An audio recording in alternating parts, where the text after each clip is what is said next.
Hey everyone, I think about this a lot, whether it is my dark side or my shadow side that might be holding me back. Hi, I'm Andy Asher. I'm editor over here at bloomerboomer.com. Now, call it what you will, your shadow side, your dark side. We're going to talk to a well-known coach about this who has had a very different message, and I think it kind of makes sense. Listen to this. First of all, let's find out. He is David Essel, who is a coach, an author, and a speaker about getting more out of life as we retire or get older. Now, what interests me so much is he is willing to acknowledge our dark side. And to tell you more about him, the title of his book is Positive Thinking Will Never Change Your Life. But this book, The Myth of Positive Thinking, The Reality of Success, will. David, you make a tall claim here, but thanks for joining us. Love to hear more about it. Andy, it's true. It's great to be with you, and it's really true. When we stay in illusion and denial, whether it's about our weight, addictions to alcohol, food, nicotine, sex, TV, spending, when we stay in our denial, we continue to get the same life that we might have today, which is subpar for so many people. But when you're willing to look at that dark side, when you're willing to look at those parts of your psyche, of your habits, of your personality that is not filled with self-love, that is not filled with integrity, when we can look at that, then we can start to change it. Awareness is wonderful, but awareness doesn't change a damn thing. Now, it's great meeting you, and as you know, your message is so powerful with your tribe. What is so interesting is you begin with the awareness of our dark side as a beginning step in learning to improve. A lot of people hang their heads on the fact that they're aware that they need to change their spending, or they're aware they need to quit eating sugar, or they're aware, but that doesn't mean anything. It's like, now that you're aware of that dark side, are we incredibly insecure? Do we have low confidence, low self-esteem? Are we holding on to resentments against people? That's all the dark side.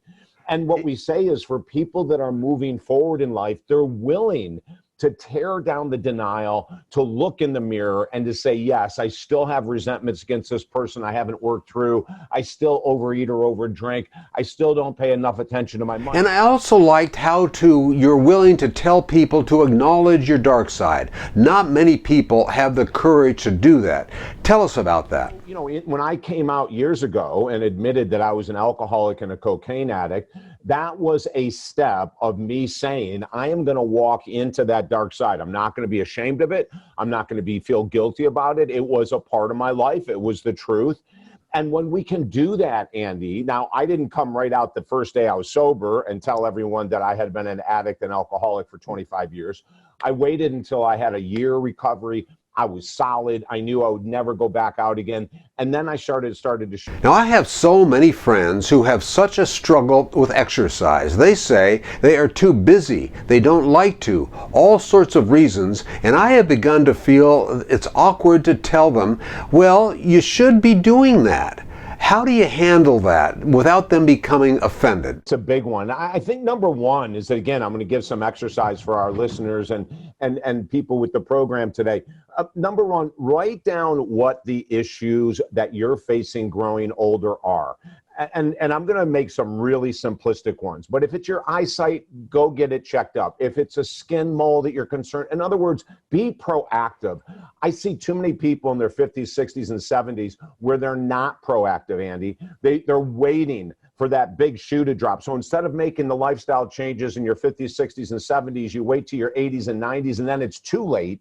And then you're a medical mess. So what I would say to people is really take a strong look at your lifestyle right now. Are you eating healthy? Are you exercising? Are you treating your body as a temple? And I'm just going to stop right there.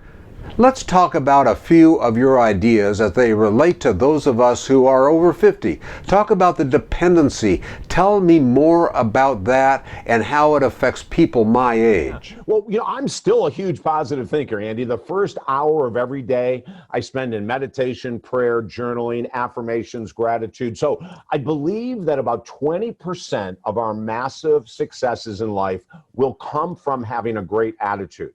But that's it. 80% are going to come when we're willing to walk into the uncomfortable, to do the things we don't want to do. So don't throw your positive thinking out the window. Embrace it. Read inspirational stories of people that have overcome huge challenges. You know, I was doing an interview earlier today talking about Colonel Sanders, Kentucky Fried Chicken. A lot of people, what they don't know about him is that he was suicidal. He went through huge bouts of depression. He never made much money until he was 68 years of age. Now, it seems like a lot of messages about positive talk and positive mind are being talked about today. I agree that it's important, but sometimes when we get to a certain age, we have certain issues that just feel too big to overcome by thinking just positive. You gotta have something, we call it flow or in your wheelhouse. You know, what are activities that really make you feel connected to love, to life, to people? We need to do that. Now, Colonel Sanders did it with his career. You know, he shopped that chicken. That Sure. guy, he went all over there. I mean, he was big, but he was passionate.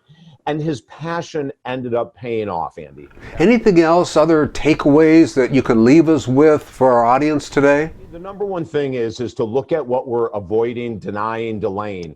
Look at that. And I know a lot of times people go, I thought you were a motivational speaker, David. Why are you making me look at the dark side? And I say this, my life radically changed when I got sober. My life radically changed when I got a financial advisor to help me with my finances. Everything that I wanted to avoid, Andy, when I went into those things I didn't want to deal with, my life improved dramatically. And that's what I would like to have happen for our audience. That is David Essel. Change your life now. He's at davidessel.com. I'm Andy Asher, editor at Bloomer Boomer, the Boomer lifestyle leader for 10 years. I'll see you next time. So long.